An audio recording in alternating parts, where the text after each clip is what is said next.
This may have been, if not the best NXT Premium Live event of the year. And yes, I'm talking about Stand and Deliver that happened this afternoon. And I'll break it all down for you. Coming up, all of the highlights, all of my highlights from NXT Stand and Deliver coming up on this episode of Wrestle Digest. But before we get into it, just want to say that 89% of you guys watching this aren't subscribed to the channel, so if you're looking for a home or maybe a second home for wrestling content here on YouTube, you found it right here at Wrestle Digest.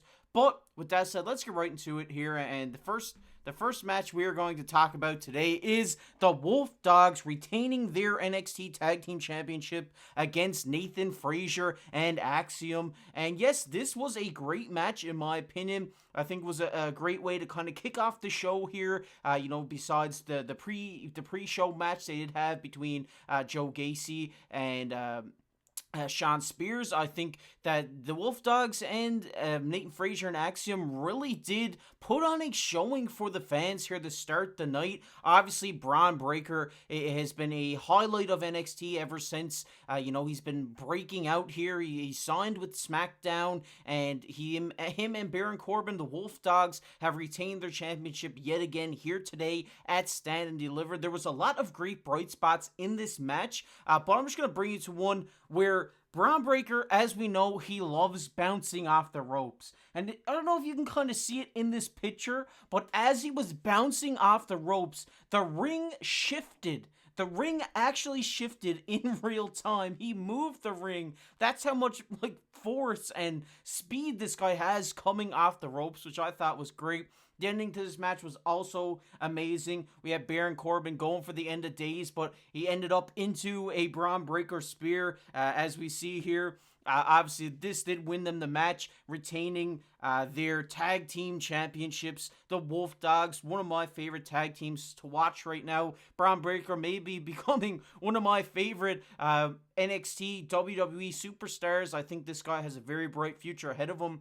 And one thing that I noticed from this tag team match is that this is a tag team that could easily transfer over to the WWE and become an impact to the tag team division. I think the tag team division is kind of stale right now. I hate to say it. I think, maybe a burst of the Wolf Dogs, maybe Awesome Truth winning at Wrestlemania could really revitalize this tag team division at this moment. But I really do think in the future, I think they do bring the Wolf Dogs to the WWE because I think that would be great. I think seeing them on SmackDown or Raw, wherever they end up, would really, give a great edge to this. Another great moment in this match was Baron Corbin hitting an Uso-like splash off the top rope. Might have been his first diving splash off the top rope in his career, but I really enjoyed this match. Like I said, I think it was one of the best ones of the night, if not the best one, and it was the opener. It really set the tone for this premium live event, and I think if I had to give this a grade, I think I got to give it an A+. I think this was such a great match. I think Nathan Frazier really showcased his ability in this match as well. Someone who I wasn't really, I mean, you can call me a mark, but I wasn't really, a prone to this guy. I didn't really know what he was all about, but he did put it on display. He was a great high flyer. He did some great diving moves off the top rope in this match, as well as Axiom. This guy, obviously, Axiom, he's just going to do some great lucha moves in the ring, and that's what he did here today. But ultimately, the Wolf Dogs did come out on top in this, stellar tag team matchup, and like I said, Bron Breakker is really on the come up right now, and having him under the wing of Baron Corbin is really going to help him. And I really do hope these guys transfer over to the tag team division of the WWE. Let me know what you thought about this match down below in the comment section. And do you think the Wolf Dogs should transfer over to the WWE roster? Let me know down below. We're going to get into the second match of the night here that I'm going to talk about, and that was Oba Femi defeating Josh Briggs and Dijak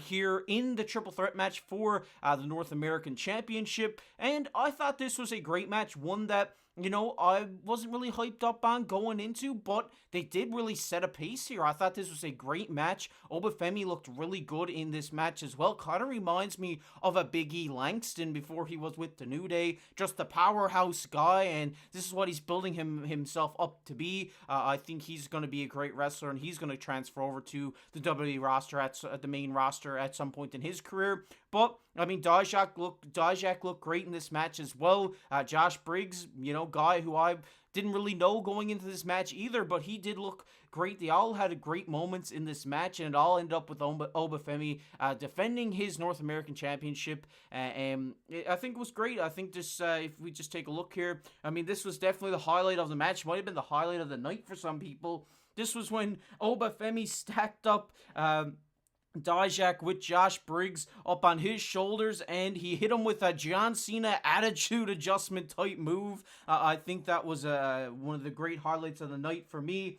And Dijak also, like I said, looked really good in this match. He hit a discus boot to feast your eyes on Oba Femi, but still Oba Femi was able to defend his championship, and this is where we said Dijak nearly had to win, but Briggs got in his way. Hard Justice responded with feast your eyes on Briggs, only for Femi to return by picking him up off of the pin, choke bombing Dijak onto Briggs for the pinfall, and that was it. And as we see here, Oba Femi hyped up. He just defended his championship, and he looked good doing it. And this match was good for me. I really enjoyed this one. I think this, to me, was a match. I think it was an A-grade match for me. I was really on the edge of my seat watching this. I think it was, a great triple threat match. Like I said, the attitude adjustment type move with two guys on your shoulders looked really good from Oba Femi. Dijak looked good in this. He hit his finisher twice, and he couldn't end up getting the win. Unfortunately, Josh Briggs hauled the ref off of Oba Femi at one point when Dijak was going for the pinfall win. If it wasn't for that, Dijak might be the new North American champion. So it was a great match, had a lot of drama, had a lot of great moments. I really enjoyed this one. I want to hear from you guys, though. What do you think of this match down below in the comment section? We're going to get into the third match I'm going to talk about here today, and that is Roxanne Perez defeats Lyra Valkyria and is the new NXT Women's Champion. And yes, this was a match that, again, was a great match in my opinion. I think Roxanne Perez looked phenomenal. Lyra Valkyria looked good in this. They really played into the hurt shoulder angle in this, which I was a big fan of. I think, targeting the shoulder and then the match ending in a crossface kind of was building up a great story before the match that carried into the match that really, played a factor. Her injury played a factor into this match, and Roxanne Perez was able to take advantage of this and win and become the new new NXT Women's Champion. And like we see this crossface here. This came after a Pop Rocks. She hit the Pop Rocks and then took her arm, went right into the crossface. She almost got to the ropes, but then dragged her back before ultimately Lyra Valkyria did tap out here. And if we just move into the next one here, and we see new Roxanne Perez, won the champion. She gets her championship back. Obviously, the whole storyline going into this match was Roxanne Perez, she went out with injury and wasn't able to, keep her championship. And now, she had opportunities to do this, but this was her first solo opportunity, I believe, in trying to win it back. So I think this was great story development by NXT to get Roxanne Perez back into here. She kind of came in as a heel, and when she won, the crowd popped. I think the crowd really got behind Roxanne Perez in this, even though she was kind of the heel in this situation. And when she won, the crowd knew how much it meant to her, how much to get back at the top at NXT. So this is great. I think the crowd for this was the biggest crowd in NXT PLE history. I think it was like 16,545. Correct me if I'm wrong down in the comment section, but this crowd was great today. I think they really got behind these superstars, and I think it gets to as close as a WrestleMania moment as these NXT superstars can get, which is great. But for this match, I think this one for me was a B+. Like I said, I really do like the storyline build up here with the whole shoulder injury. Liked how she targeted her arm throughout this match, and ultimately it ending in a crossface was just great. B+ for me here, but I want to hear from you guys down below in the comment section on what your grades for this match were. But we're going to get into one of my favorite matches of the night with one of my favorite NXT superstars, and that was Ilja Dragunov defeating Tony D'Angelo of the D'Angelo family for the NXT Men's Championship. And if you've been watching this for a while, obviously you know how big of a fan of Tony D'Angelo I was. Really wanted him to win this match, but it was great storyline development here for Tony D'Angelo. He had multiple opportunities in this match to, become a heel, I guess you could say. The D'Angelo family were going to give him brass knuckles at one point. He turned it around. At one point, one of the D'Angelo family members hopped up on the ring apron. He said, "No, it's me. I want to do this myself," kind of thing, back to, one of his family members there, one of the members of his faction, which I thought was great from Tony D'Angelo, that, he could have went heel. He probably could have won this championship if he did take those brass knuckles, if he did take the help from the D'Angelo family, but he didn't, which really showed how much character he has, that he doesn't want to steal a win. He wanted to win one-on-one with Ilja Dragunov here, and I think this was a great match, in my opinion, and, as you see here, Tony D'Angelo was not shy about attacking the bandaged right fingers of Ilja Dragunov. However, the Mad Dragon was too tough to stay down, pushing the Don to work from underneath. In the end, in a fair fight, D'Angelo was not good enough to topple Dragunov, who won with a Torpedo Moscow and a diving H-bomb, one of my favorite finishers in NXT. I love that one. He says the story of this match was muddled as the Don refused to play heel after weeks of selling himself as willing to do anything to win. However, this eventually became kind of a physical brawl that suits both men here. And yes, this was a great match in my opinion. I think, for me personally, I think it was a B rating match here, but I did enjoy this match while I was sitting down watching it. And if you just take a look here, this was the finisher. This was the diving H-bomb off the top rope that got Tony D'Angelo for the win here, for the loss, and Dragunov Retains, as we see here in this next picture, holding up that NXT Championship proudly. There were some great moments in here as well.